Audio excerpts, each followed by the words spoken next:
আসসালামু আলাইকুম। চলমান পরিস্থিতি বিবেচনায় পে স্কেল বাস্তবায়নের সম্ভাবনা কতটুকু এটা নিয়ে অনেকেই জানতে চাচ্ছেন। বিশেষ করে নির্বাচনের আগে পে স্কেল বাস্তবায়ন হওয়ার সম্ভাবনা কতটুকু, গেজেট হতে পারে কিনা, পে কমিশন তাদের রিপোর্ট জমা দিবে কিনা, এটি নিয়ে অনেকেই প্রশ্ন করছেন, অনেকেই বিভ্রান্তির মধ্য দিয়ে আছেন।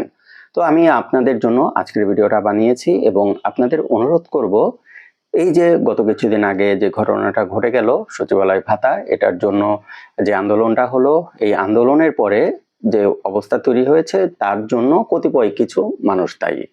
আর এই যে আপনারা জানতে চাচ্ছেন পে স্কেল কার্যকর হবে কিনা, জানুয়ারি থেকে পে স্কেল বাস্তবায়নের যে সম্ভাবনাটা তৈরি হয়েছিল সেটি আসলে কত দূর বা সেটি আদৌ অগ্রগতি আছে কিনা।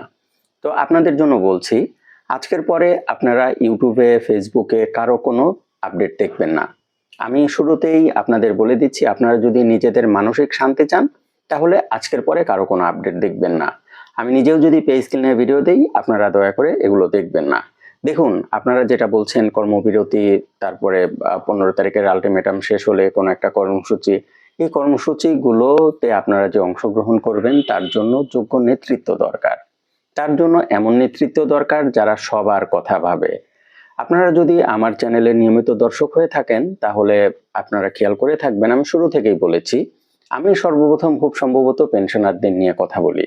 তখন অনেকেই বলেছেন যারা বর্তমানে কর্মরত আছেন তারাই তো যোগ্য অধিকারটা ফেরত পাচ্ছে না, তাহলে পেনশনার যারা তাদের নিয়ে কথা বলে লাভটা কি।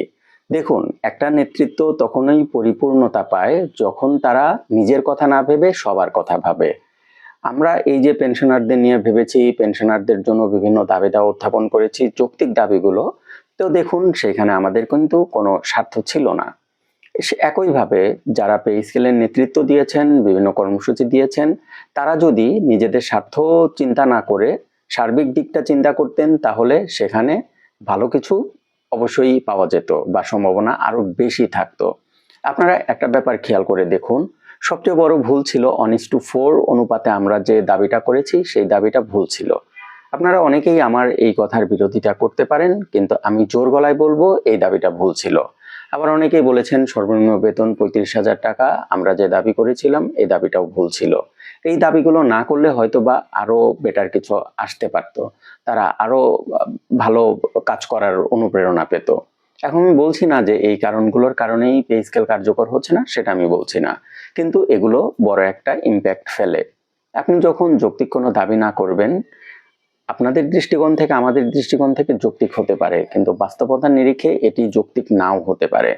তো যখন এই ধরনের দাবি করা হবে তখন যাদের কাজ এগুলো বাস্তবায়ন করা, তারা তখন এই দাবিগুলোকে অতটা গুরুত্ব সহকারে বিবেচনা করবে না।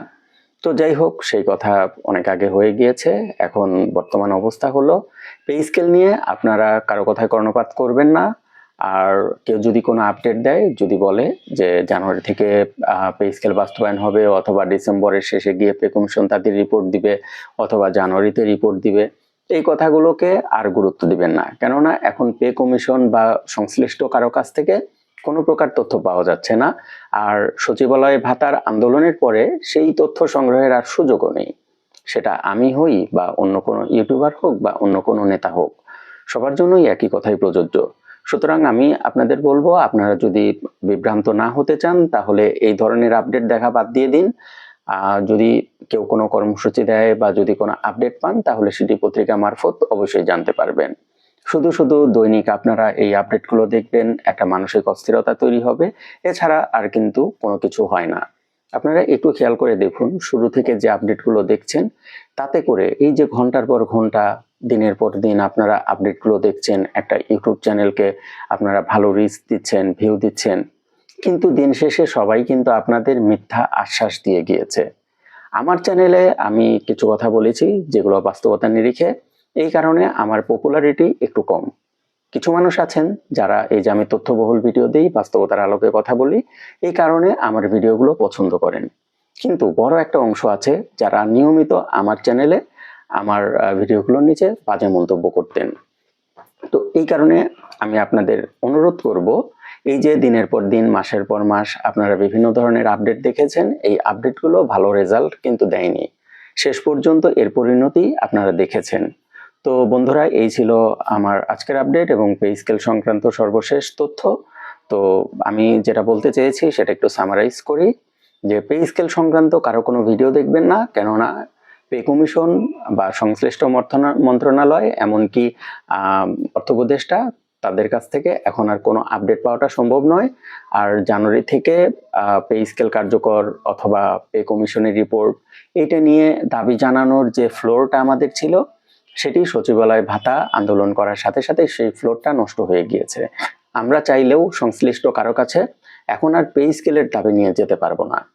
একটা সুযোগ ছিল, সেই সুযোগটা নষ্ট হয়ে গিয়েছে, এখন আর সেই সুযোগটা নাই। এটি হলো বাস্তবতা। আপনারা যদি আমার এই কথাটা আপনাদের অপছন্দ হয়, আপনারা যদি অবিশ্বাস করেন, তাহলে যাদের কাছ থেকে নিয়মিত তথ্য পেতেন তাদের কাছে আপনি কমেন্ট করবেন যে নির্দিষ্ট তথ্য আমাদের দেন। এখন তারা আপনাদের বলবে যে ঠিক আছে 15 ডিসেম্বর যে আলটিমেটাম সেটা পর্যন্ত অপেক্ষা করুন। আমি আপনাদের একদম ক্লিয়ার করে দিচ্ছি, অর্থ উপদেষ্টা তিনিও কিন্তু বলেছেন যে 15 ডিসেম্বরের মধ্যে যে আলটিমেটামটা দেওয়া হয়েছে এর মধ্যে কোনো কিছু বা পে কমিশন তাদের রিপোর্টটা দিবে বা পে স্কেলের গেজেট জারি হবে এমন কোনো কিছু সম্ভব নয়। এটি তাদের জন্য খুব কম সময় হয়ে যায়। এটি এখন পর্যন্ত সর্বশেষ কথা। তারা কিন্তু পে স্কেল নিয়ে পে কমিশন নিয়ে প্রতিদিন কথা বলবে না, কেননা নির্বাচনের তফসিল হয়ে গিয়েছে, সামনে নির্বাচন আসন্ন।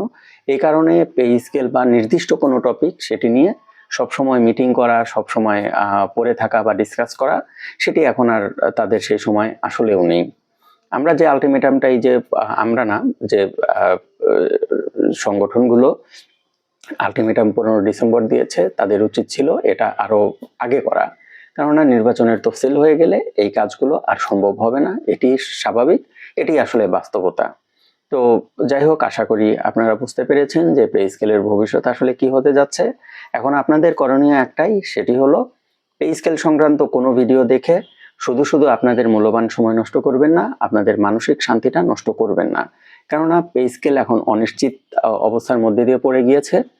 সরকার যদি চায় তাহলে নির্বাচনের আগে হয়তো বা প্রজ্ঞাপনটা দিয়ে যেতে পারে, আর যদি সরকার সেই সময়টা না পায় বা যদি পে কমিশন তাদের চূড়ান্ত রিপোর্টটা সুপারিশ না করতে পারে, তাহলে সেটি হয়তো বা পিছিয়ে যাবে, হয়তো বা পরবর্তী সরকার সেটি এসে বাস্তবায়ন করবে। তবে এটি তো যেহেতু ফেব্রুয়ারি পর্যন্ত তাদের সময় আছে, হয়তো বা আশা করা যায় যে পে কমিশন তাদের রিপোর্টটা হয়তো বা সাবমিট করেও যেতে পারে। ফেব্রুয়ারির 12 তারিখে নির্বাচন, আর পে কমিশনের সময় দেওয়া আছে ফেব্রুয়ারির 14 তারিখ। তার মানে এমনও হতে পারে নির্বাচনের পরেও তারা রিপোর্ট জমা দিতে পারে, নির্বাচনের ইমিডিয়েট আগেও রিপোর্ট জমা দিতে পারে। সেই জন্য পে স্কেলটা এখন একদম অনিশ্চিত অবস্থায় চলে গিয়েছে।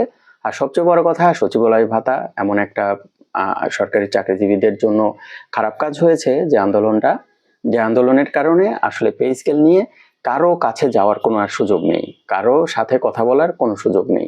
এটি আসলে শেষ এবং চূড়ান্ত কথা। তো বন্ধুরা, সবাই ভালো থাকবেন, সবার জন্য শুভকামনা। আজকে এই পর্যন্তই। আসসালামু আলাইকুম।